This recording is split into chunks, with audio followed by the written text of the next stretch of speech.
দেখতে পাচ্ছেন তারা এখানে যে উল্লেখিত গাড়ির বিরুদ্ধে কোনো মামলা ওয়ারেন্ট মুলতবি নাই, এটা এই যে সিল সই দিয়ে দিবে। তারপরে আপনাকে একটা ফর্ম পূরণ করতে হবে।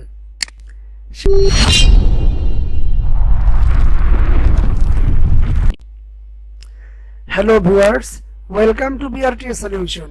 আজকে নতুন আরেকটি ভিডিও নিয়ে হাজির হয়েছি। আমি আজকে দেখাবো যে আপনাদের একটা বাইক আছে, সেই বাইকের পেপারস সব আপনারা হারিয়ে ফেলছেন,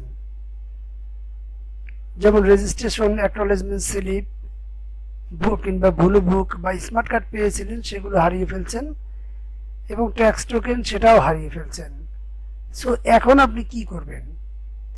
আপনার মনে করেন এরকমের একটা পেপার ছিল, এটা একটা ব্লু বুক, এগুলি আপনি হারিয়ে ফেলছেন অরিজিনালটা।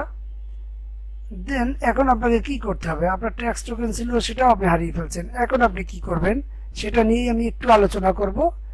যদি আমার ভিডিওটি সম্পূর্ণ দেখেন তাহলে ইনশাআল্লাহ আপনার প্রবলেম সলভ হয়ে যাবে। আপনাকে সর্বপ্রথম করতে হবে একটি জিডি করতে হবে, এরকম একটা জিডি করতে হবে। এই জিডি করার পরে তারপরে আপনাকে ট্রাফিক অফিসে যেতে হবে।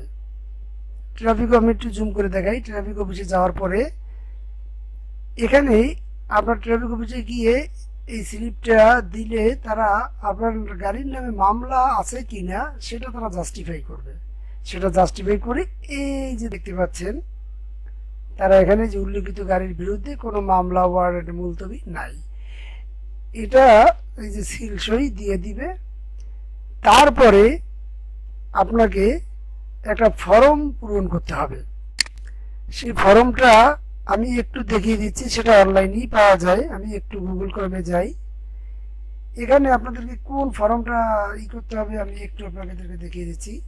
brta.gov.bd, এখানে যাওয়ার পরে দেখেন এই যে নিবন্ধন, মোটরযান নিবন্ধন সম্পর্কিত, এই নিবন্ধনে যাবেন। নিবন্ধনে গিয়ে ক্লিক করবেন। নিবন্ধনে ক্লিক করার পরে এই ফর্মটি আসবে আপনার, এটাকে ফর্ম বলে। এই ফর্মটি আসলে এখানে আপনি এই ফর্মটি পূরণ করবেন। এই ফর্মটি আপনি পূরণ করতে হবে। আপনাকে এই ফর্মটি পূরণ করে তারপরে এই যে এই ফর্মটি পূরণ করার পরে তারপরে আপনি বিআরটিতে জমা দেবেন। কি কি লাগবে আপনার, সেক্ষেত্রে এই ফর্মটা আপনি পূরণ করবেন।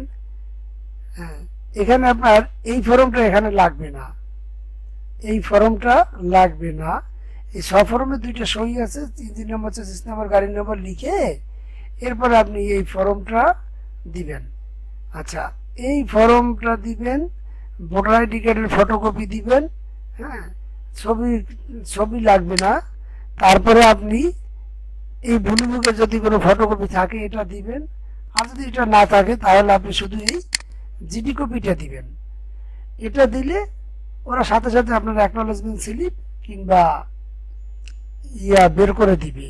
এটা কখন দিবে সেটা আপনাকে জানতে হবে। সেটা হলো আপনি যদি ছবি তুলে না থাকেন, ফিঙ্গার এবং ছবি যদি তুলে না থাকেন, তাহলে আপনার যদি অ্যাকনোলেজমেন্ট স্লিপ থাকে তাহলে আপনি ওই অ্যাকনোলেজমেন্ট স্লিপ ওরা বের করে দিবে, কোনো ফিফা কিছুই নিবে না।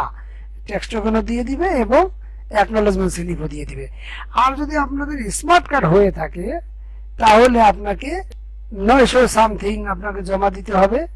এটা জমা দেওয়ার পরে তাহলে আপনাকে স্মার্ট কার্ড এবং ট্যাক্স টোকেন তারা দিয়ে দিবে। সেটা একটু সময় সাপেক্ষ ব্যাপার হয়ে দাঁড়াবে, হয়তো 1 সপ্তাহ 15 দিন লাগবে। আর অ্যাকনোলেজমেন্ট স্লিপ থাকলে যে আপনি ফিঙ্গার দেন নাই তাহলে আপনার সাথে সাথে দিয়ে দিবে। আর যদি স্মার্ট কার্ড হয়ে থাকে তাহলে আপনাকে 1 সপ্তাহ বা 15 দিন সময় নেবে, তারপরে সেটা দিয়ে দিবে। তাহলে গাইজ, আমার ভিডিওটি যদি ভালো লেগে থাকে তাহলে অবশ্যই লাইক, কমেন্ট এবং শেয়ার করবেন। প্লিজ সাবস্ক্রাইব করতে ভুলবেন না। Thank you very much.